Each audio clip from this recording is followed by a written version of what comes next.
This one is a little bit harsh. Daniel Smith says, "Can we just get rid of Asensio, please?" What do you do with that question? Uh, it looks it looks like odds of him staying are increasing a little bit over the last few days and even weeks. And just to to talk about the whole situation a little bit, I don't see why fans are so negative towards Asensio right now. I don't like. I get it, like the frustration and the expectations of him becoming a big player for the club weren't met.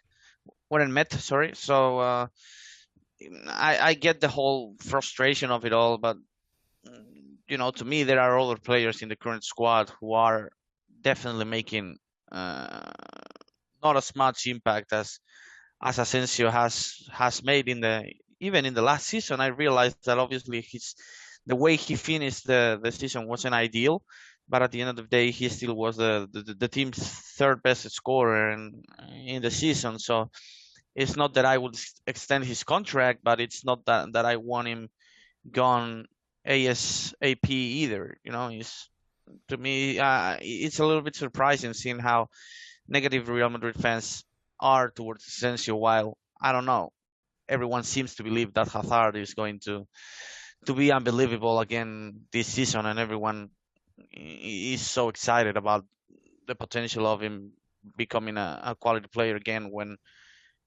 I truly believe that Hazard has been way more frustrating than Asensio has been over the last few years. So this is just my take and my own opinion on it. Well, Hazard didn't do nearly as much as Asensio did for us last year. And the previous one. Yeah, and if you include Real Madrid's history, well, Asensio is way ahead.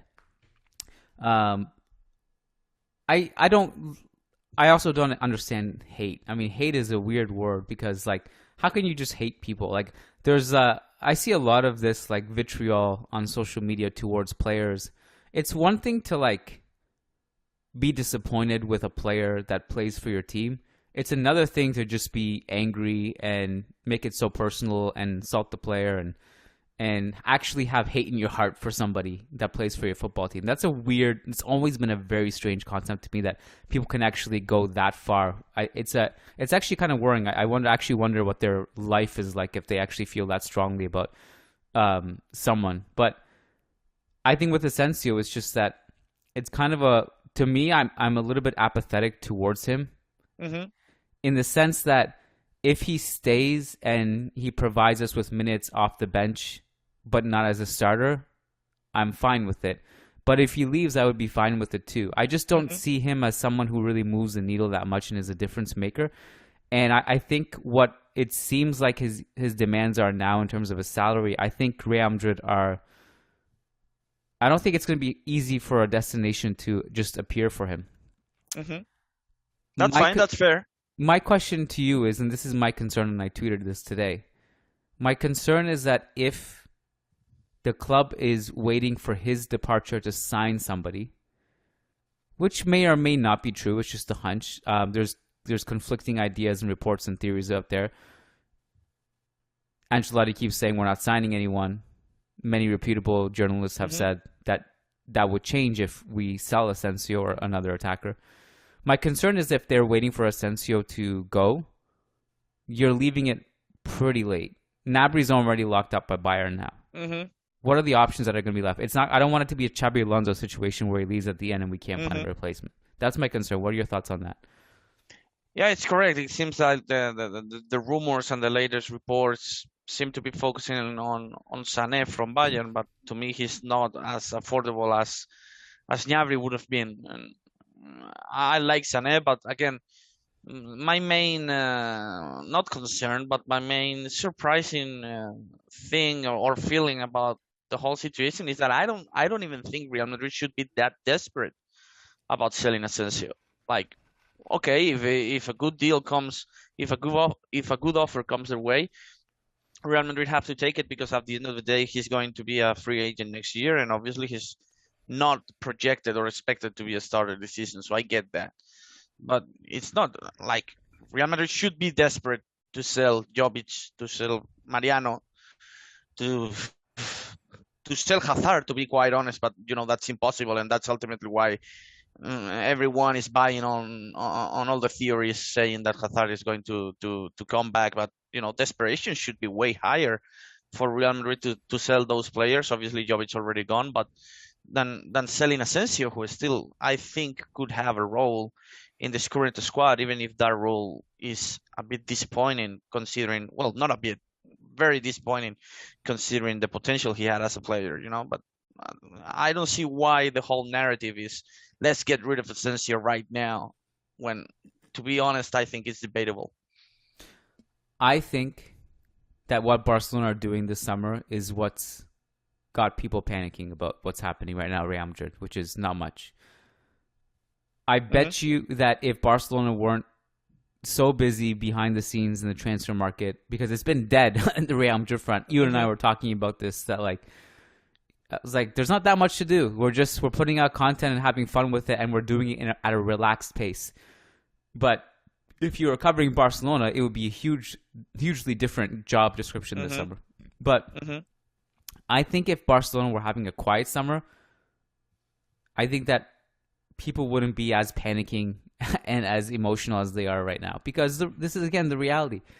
We just won the double, and we're better. We're literally by default better than last year because we brought in Chouameni and Rudiger. We're better. Yeah.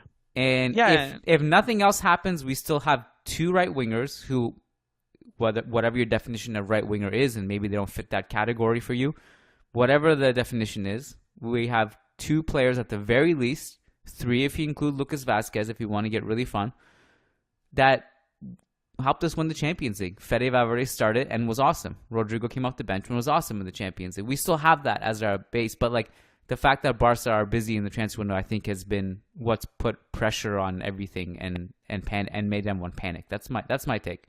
Yeah. Also, obviously, the Mbappe situation didn't help, given that Real Madrid were expected to transform their whole offensive line with the addition of a great player like Mbappe. But again, what's the matter if Real Madrid keep Asensio? Okay, obviously they assuming that Asensio doesn't stay in the club past next summer, Real Madrid will lose on 30 or 40 million, but he can still contribute. I can see him contributing in certain games in La Liga against certain opponents, in certain scenarios where maybe Rodrigo shows and proves that he's still not ready to be the undisputed starter on the right wing. I think Asensio can still make an impact. So I don't see the desperation or all this negativity from the fans all that reasonable in this case. In the case of Asensio, I think that other players are way more expendable than Asensio is given how the current squad is built. On that note, I also just wanted to get your opinion on something else, because it's related to this, obviously. Lately, in the past 24 hours or so, especially after the quotes from Carlo about Hazard playing false nine, and my interpretation of him saying that, and I was attending that virtual press conference, was the way he said it was, I'd like to play Hazard there and see how it goes, and I think we could try him there. I don't know what that means in terms of it's not like he's going to play there every game, but I think it's going to be something that Ancelotti will try in the preseason, maybe early in the season, see how it goes and whatever. Personally, I actually think Rodrigo is probably the best false nine option after Benzema, but I agree. Yeah, but he might be busy playing other roles. But there's a lot of discourse now in the past 24 hours, we can't go into another situation where, like we did against Barcelona in the 4-0 at the Bernabeu when Benzema didn't play and we got dusted. And to me, if you just, who's the guy, who's the striker you're going to sign to avoid that situation, who's going to play less than 5 games a year, who's going to agree to be that player? And by the way, even if that time comes for that player to come in the field, I guarantee you Carlo won't even put him in because he hasn't played all season. So who's that guy that's going to magically appear? Again, I will admit that the couple names that do make sense to me are the older ones, like the Dzekos or Cavani's. That does make sense to me. But it's not easy to find anyone who would agree to that role, who would be good enough. Even Mayoral doesn't seem like he's going to agree to that role, by the way. I'm Hmm. not even sure that he moves the needle that much. I think he's a good player, and I actually would be okay with him coming back. But it's not like, who's the guy? So it does make sense to me that instead of bringing in a striker for a couple games a season, that Ancelotti would just put a false nine there, Oh because that yeah. false nine, whoever it is, whether it's Rodrigo or Hazard or Asensio, has probably played enough in the season that they'll have some rhythm. And I also want to make another point about that Clasico, the 4-0. I think in a lot of ways that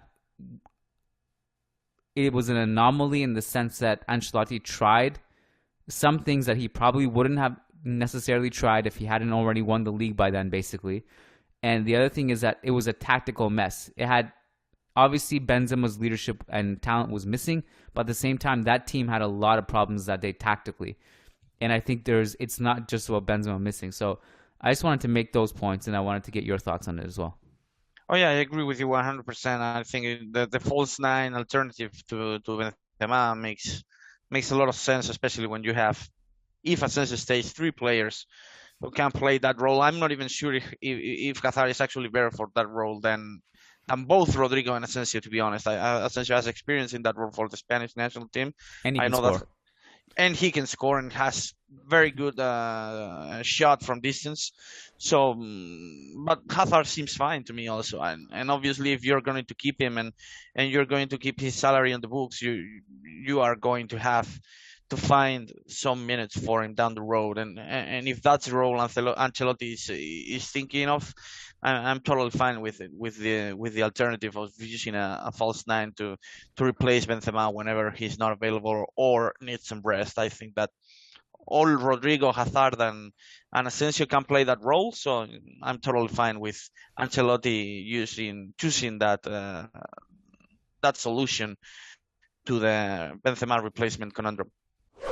What's up, Madridistas on YouTube? This is Kian Sobani. What you just listened to was a small segment from a much longer podcast. Every Thursday, and in this case it was Friday, but the point is once a week at least, exclusively over on patreon.com/managingmadrid, patrons get a mailbag where myself and Lucas Navarrete typically go through and answer questions from Real Madrid fans. This week's episode, in addition to what you just heard, also discussed Barcelona's transfer window and what they're doing. Also, Bernardo Silva's situation in general.